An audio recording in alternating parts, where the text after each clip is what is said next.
speakers first. We have Punjit Malhotra, Senior Director, Shared Experiences and Digital Transformation, India Domain Lead, Retail Banking Digitech at NatWest Group. Please welcome him with a huge round of applause. Ravi Mithintti, Associate Director, Global Total Rewards and Global Mobility at PepsiCo. Mr. Varun Chugh, Director Technology Transformation at Novartis. Mr. Vinod Arora, Vice President Business Services at Wells Fargo. Hozefa M, Executive Director at NextDime. And this elite panel would be moderated by Mr. Raman Shenoy, Partner, DGTL Digital GBS and Data at Grant Thornton Bharat LLP. Please welcome the panelists with a huge round of applause. Shared services can deliver. I think the next wave is on GBS. And what best to have the discussion, learn from experiences from all the industry leaders who've been doing it day in and day out. From a structure, I think majorly it's the process edge. The businesses are supported with the process. And process, we are all in people's business. GBS is all about people, how people can contribute, as well as the new age buzz on digital, how digital has been helping, enabling various transformations. One of the things which comes across is in the pandemic, I think more than 30 shared services have been set up, even in the pandemic with virtual working. What we see also as a trend is Europe has opened up. Europe is more open towards outsourcing work now into India. A lot of organizations, we get inquiry from European clients now on shared services, GBS. The wave is directly towards GBS. There's no longer shared services. It's more everyone wants to land advanced niche services into India. With that being said, I think one of the things is, okay, has the model evolved? Has the model evolved? Are we operating the same way like before? Has pandemic changed any elements of delivery? And how are most of the organizations adopting to this change? I would request Punjit to share his views on how your organization has set up the models. Has there been any evolution? Any good practices that you could share with all of us? Sure, Raman. So thank you for this. And since I'm opening the talk, I think it's very important to realize, like we had VC and AD, we have before COVID and after COVID in the digital transformation. So if I talk about before COVID, everyone wanted to be in the same room, on the same floors, seeing people, seeing who's on the floor, who's working, who's not working. It was a mental peace for people, managers, leaders, and even clients at times. So I think that has changed a lot. The acceptance of being remote, trusting in people, making sure these things work, and also regulatory and compliance. I'm sure you all would have seen there were so many regulatory and compliance rules which we had to follow, that people couldn't be remote, customer data was at risk and all of that. And within a day or a week, everything changed and we were open to everything to make the business run, to have business continuity. So I think that's the first thing that really changed, and everyone involved. There was no choice. And the second part, I think what I've seen is how business, tech, and the various supporting functions, silos have broken down. Now everyone is working as a single entity towards customer-facing initiatives, goals, and outcomes, rather than being these siloed teams. There's a much more need for people to basically forget their badges and work towards a common team goals that we want as an organization. I think that's the second bit. And third, of course, remote working. We have seen enough examples how hybrid models have been taken up, how we have ensured that we adopt the new practices, work from anywhere, work from home, 50%, 70% based on which industry you are in. But everyone has really accepted those models, and that's the way to go. It has also helped bringing the cost down, because we know we don't need as many buildings, we don't need as many resources, but we do need to support and have a newer way of thinking and newer way of working. Otherwise, we'll be obsolete. So I think that's something which is really happening in the industry. Yeah, I think the collaboration angle did definitely make a difference in the GBS sector. One of the things which I also saw was, Ravi, your organization, I started the journey when the idea on GBS started, or shared services started, and it was always about cost arbitrage. I think when we took your leadership around in Hyderabad, Bangalore, etc., what we saw as a change at the end of the 2-3 day session was, they really realized, okay, what value the market offers when it comes to GBS, and they said, why not land a GBS? I think you've gone through the journey. I think it's mature now. uh, how do you define value in your organization? So what does your leadership think about GBS? What kind of elements or examples have you seen where the teams have delivered value? Okay, interesting question, but you know, it cannot be answered simply. But first of all, thanks for calling it out. That we have evolved, but we have not evolved yet. It's probably 3 years journey for PepsiCo. I will not use PepsiCo as an example here, but generally I will call it out with my personal experience as such. First, before understanding value drivers, we need to understand who is the one ultimately we are responsible to deliver the value. If you ask what is the value that a CFO wants, it's probably cost. If you ask what is the value a CEO wants, he will say growth. If you ask a function head what is the value that he wants, he'll probably say technology or may say efficiency. If you ask a user what is the value he wants, he'll say simple processes, I can do my job easily, no headaches, don't complicate my work. The value varies. So that's why even in the morning in my presentation also, I did not give you a solution. I gave you an approach. Approach is very important because there is no one simple solution for all. That's why I will say the value which is for your organization will differ, may overlap with others, but it will definitely differ. Generally, to your second point of the question is, as GBS, what is the demands that we have? Demands, I can probably give you only top three, let's say. The business needs to save their time so that they can invest that time in growing the business.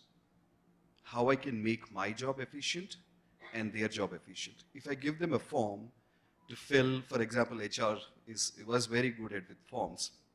I don't know how much we evolved in reducing the forms, but filling a form with like 100 fields, like why is it really important of that one, right? Reducing it to larger degree, that becomes important. For example, like, you know, evaluating jobs, redesigning an org structure, and so on and so forth. Reduce the intake to simple few clicks. It will save my time as a producer or a product service provider. It will save the business time. Then the business can utilize the time to drive more revenue for the company. They will be happy. That's one ask. Second one is that GBS has become an integral part, or will become, is in the journey. We are like in midst, that's why we're struggling. It's in an integral part to transform the organization. That's why GBS is here. If any GBS organization is there, we're cutting across everything, right? Even Punjit mentioned about breaking the silos. Technology-wise, driving innovation mindset, connecting one function to another, as I called out earlier as well, finance to HR to procurement to everything, it's feasible. If you jot down the architecture of your organization, it's definitely feasible. It may not be 100%. I will not say everything is 100% feasible. It's feasible to a degree. This is what the business is asking, right? Make it easier for them. The third thing when it comes to value delivery is we can't move away with cost, quality, service delivery, timelines, and speed. These are underlying value delivers. If you understand, I wear multiple hats. I'm a PMP person, I'm a back belt trained person, I'm an HR person, but largely I've been in the shared services organization. If you understand what is an internal metric, an external metric, or a CTQ, or a VOB, then you'll be able to easily connect. Cost, quality, speed of delivery, efficiency of delivery, these are not moving away. These will continue to be your hidden value drivers in any company. Because if you're giving some cost back to the business, but your quality is not up to the standard, again, a bigger question will come back on that. And most importantly, so those are the three main areas I think you can focus on: value, but understanding who is asking so that you deliver the value. The most important thing is the storytelling.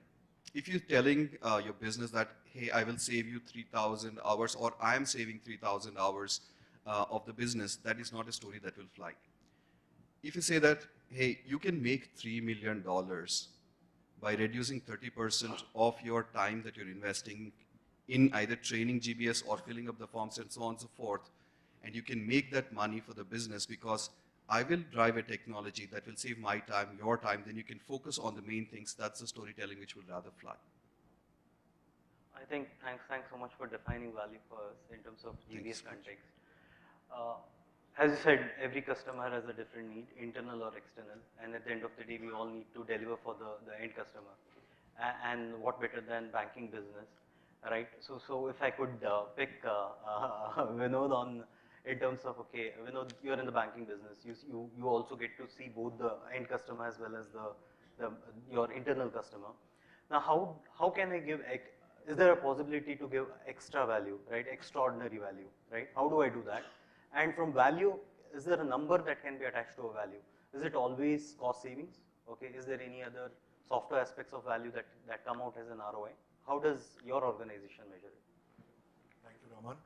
So if I have to analyze HR shared services as a function for the internal and the external customers, let's start from the internal. For me, an internal employee is the first stakeholder, my customer, my bread and butter.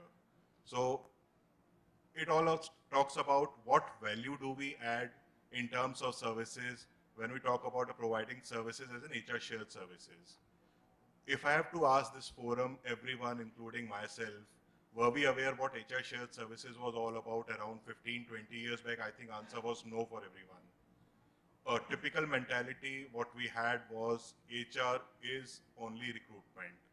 I myself learned this practice somewhere in 2011 when I joined, HR shared services also one of the core function of HR. And that's how I got to know that how do we create a value for an internal employee, internal customer. The value and the benefit which we create out of it totally depends upon how quick are we on resolving the issue without any to and fro and without any hiccups or any parallel process movements for the employee. Yes, I concur with you because it's a balancing act, right?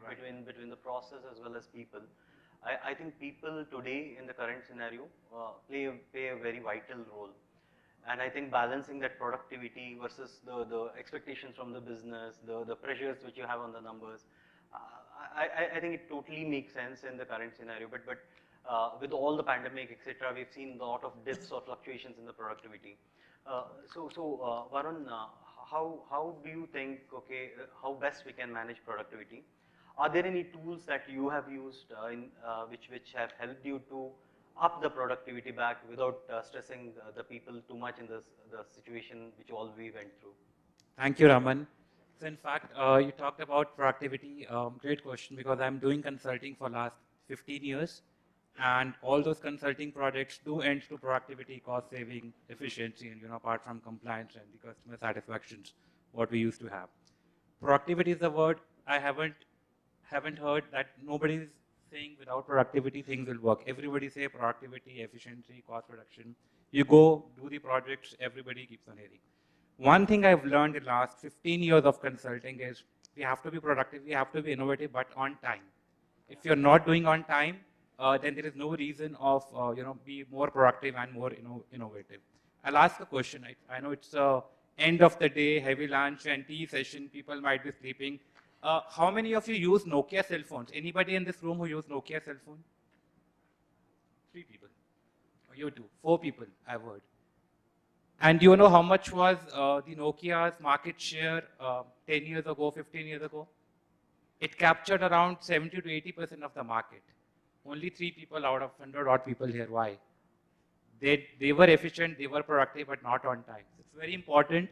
What I've learned, we should do innovation on time, we should be productive on time, otherwise there's no purpose. Right? I'd seen the classical examples of Patanjali, Baba Ramdev taking over Baidyanath's like 100 years ago, right? 10 times more revenue. How he did that? He's not from Oxford, he has not done the MBA from the B schools, but still able to beat the biggest companies, right? Because those are smart and on-time productivity and efficiency measures people have taken.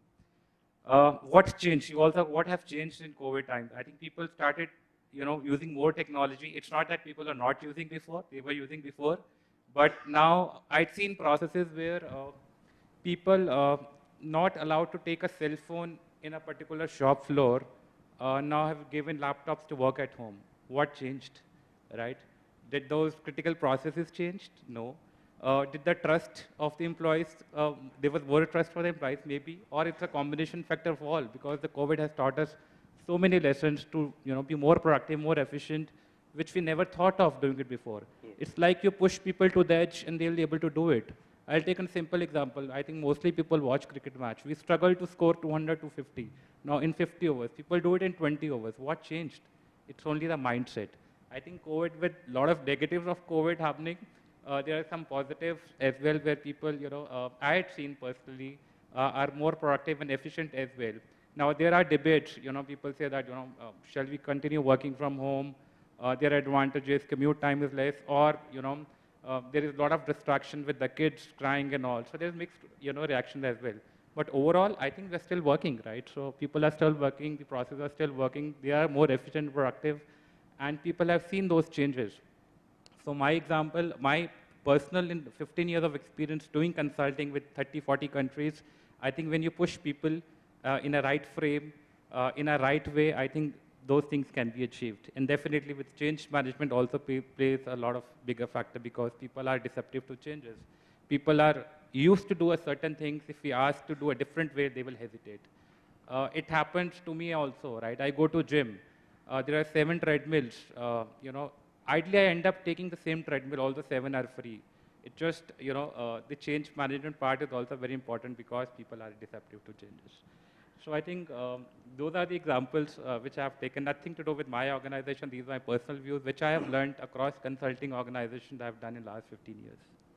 I think excellent. I think, yes, one of the things is, okay, the productivity. The second thing was, okay, if the people are not doing it, okay, can you get bots? Bot laga do, right? And now even most of the organizations are saying, okay, the digital worker also needs to be monitored on productivity, right? It's digital, but it's still like a person who's doing a job. I think one of the changes, right, what I saw, and I also do digital consulting, so in the digital space now in the pandemic, everyone wanted to do digital, right? And then whether because of the stress levels, etc., and the speed of execution, now there have been multiple digital technologies that were incorporated. Of course, the tools, the technologies also evolved drastically to support the need.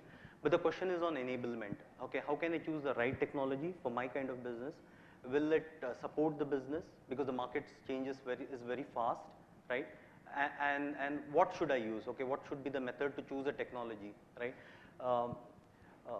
Hozefa, how do you see the change in terms of digital? Because you do a lot of consulting in that particular space. How do you see your customers asking for, or how do they view technology enabling their businesses?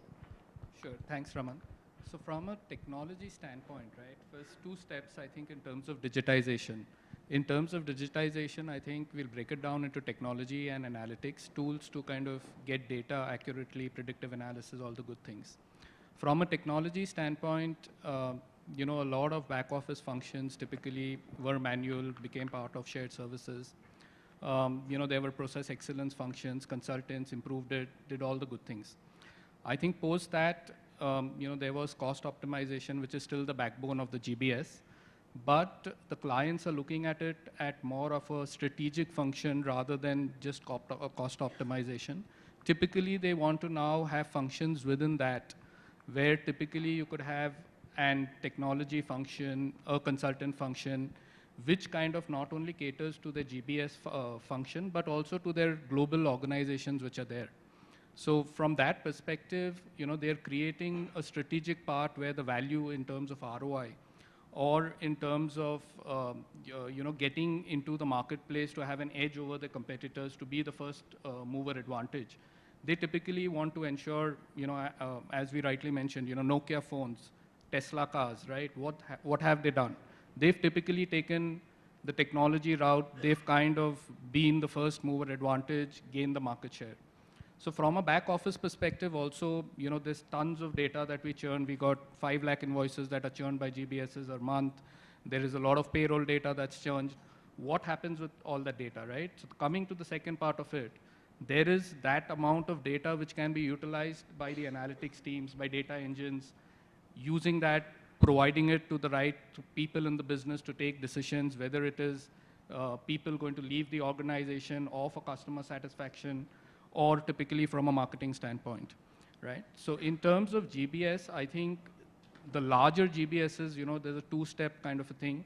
There are tools and technologies which are available in the market, but The larger companies, the larger GBSs, they typically invest in cutting edge technology, ensure that they kind of live with that for 5 to 7 years so there's a payback. The smaller or the mid-sized companies, which could be like the Fortune 1000, Fortune 2000, they typically want to get there, but from an ROI perspective, it's something that's kind of prohibitive, doesn't give them that value. So they kind of come, to various providers where typically we kind of provide services to multiple customers. The cost to any particular customer is kind of marginal or is kind of split across various customers.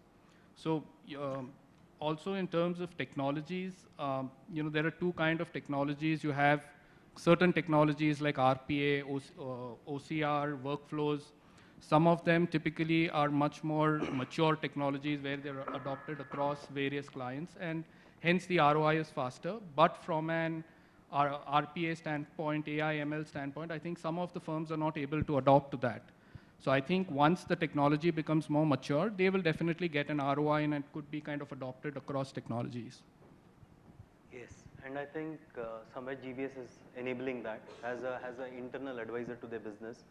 And most of the places we have seen GBS converting into strategic assets for organizations. We see a lot of organizations in which the GBS teams and the GBS sets are being invited on the board, wherein the strategy of the organization is also in consultation with the GBS, right? So that's a big shift. We are also seeing various organizations, especially from an India context, wherein the India becomes the primary hub. And I think in the morning someone was speaking about hub integration, GBS integrations, right? So India becomes the hub, and then rest of the world, the smaller mini GBSs across the world, which is called spokes, get aligned to GBS, right? So GBS is here to stay, okay? And I think the future is bright. But one question as a concluding statement, right? Okay, shared services, captives, GCC, GBS, GCC. What next? So what is your view? What next could happen? Because one of the trend or research said that there will be 300 or 400 organizations, GBS organizations, new organizations in the next 5 years, right? What will happen to those? Okay, will they be conventional organizations? Any thoughts there? Or virtual organizations? I think, Raman, from my perspective, if I can, right? I think they will definitely evolve. The way it might go is they become more strategic in nature. The kind of transactions or insights they provide, I think, would enable better decision making, right? So more at looking at them from a cost perspective or transaction processing perspective, they would get more strategic from an IT and data analytics perspective. If I can just add, I think if I can put it in 3 simple words, I think we'll become something which are the transformational engine for the organization.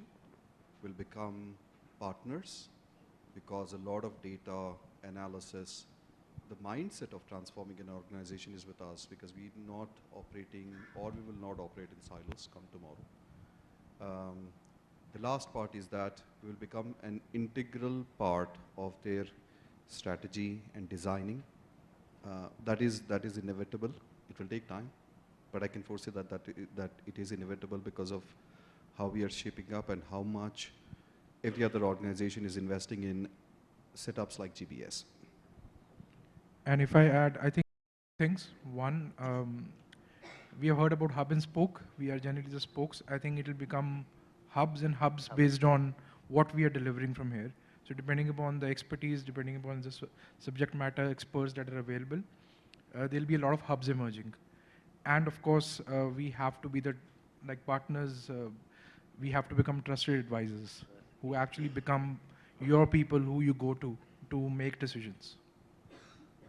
I think learnings will make them better. We already have a lot of data. We have already a lot of centers that will only enhance them. We have taken learnings from, Ubers of the world, where biggest taxi company in the world holds no asset.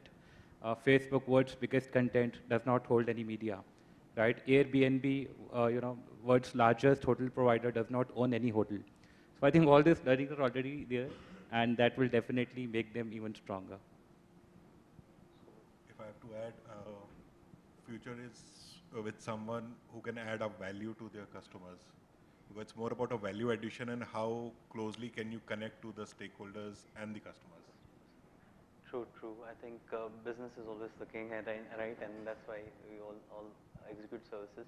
I think wonderful conversation. Thanks so much for the insight. I did learn many things during the last 2 days from you guys. I think that the audience also might want to ask you more questions on some of the experiences. Can I open up the discussion for questions, please?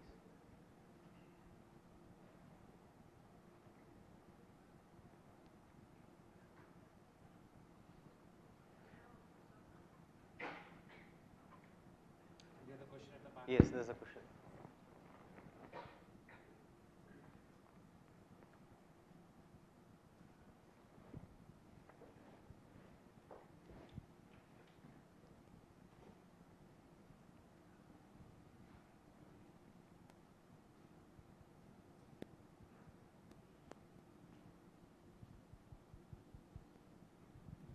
Since morning, I'm very happy to listen about shared services technology and automation and other things. But I have one important question, sir.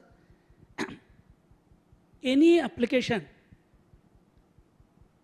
before implementation, my manpower cost is lesser than the implementation cost. Second thing, in that situation, management, middle management discussing with the management and going for implementation or not. This is my major doubt, how to address this one and what is your valuable answer for this question. I'm requesting panel.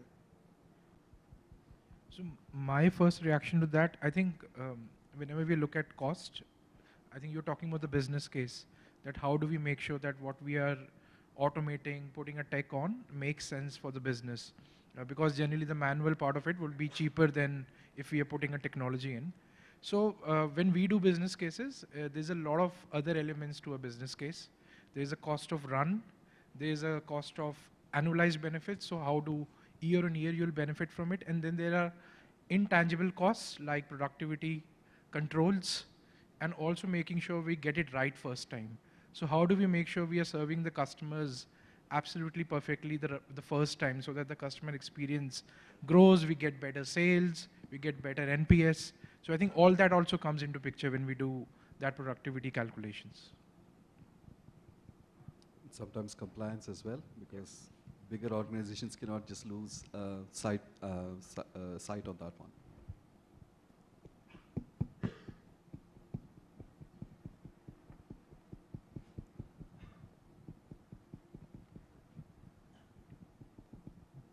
Very good evening to this impressive panel. By way of introduction, I'm 𝗦𝗵𝗿𝗃. I head contracts and commercials for Capgemini for APAC.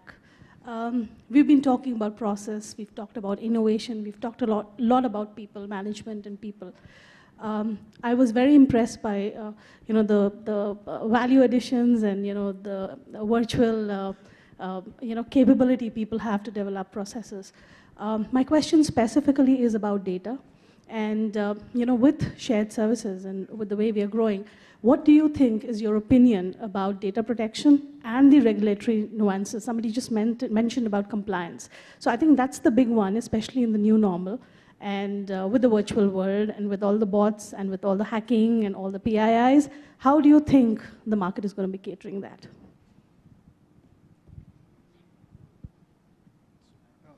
I think from an automation or a data analytics standpoint, right, in terms of ensuring that the data is sanitized, you're compliant with laws, whether they're European or the US. I think when we look at technology solutions, we kind of build them into the realm of what can be possible and what can't be. So given that each of the GBSs do have a compliance team depending on which global country they're serving, as part of all the projects, there is a sign-off which happens from the respective compliance teams. So that ensures that the sanctity of data or also compliance to local regulations from where we service the end customer is something that's taken care of. So I think as part of the process, we all talk about technology, analytics, getting things in time. But I think the implementing part, the designing part, getting the business case together, I think that entire process also involves the compliance part, which is a very important part to kind of ensure the sanctity of data. Thank you so much. Please give our panelists a huge round of applause.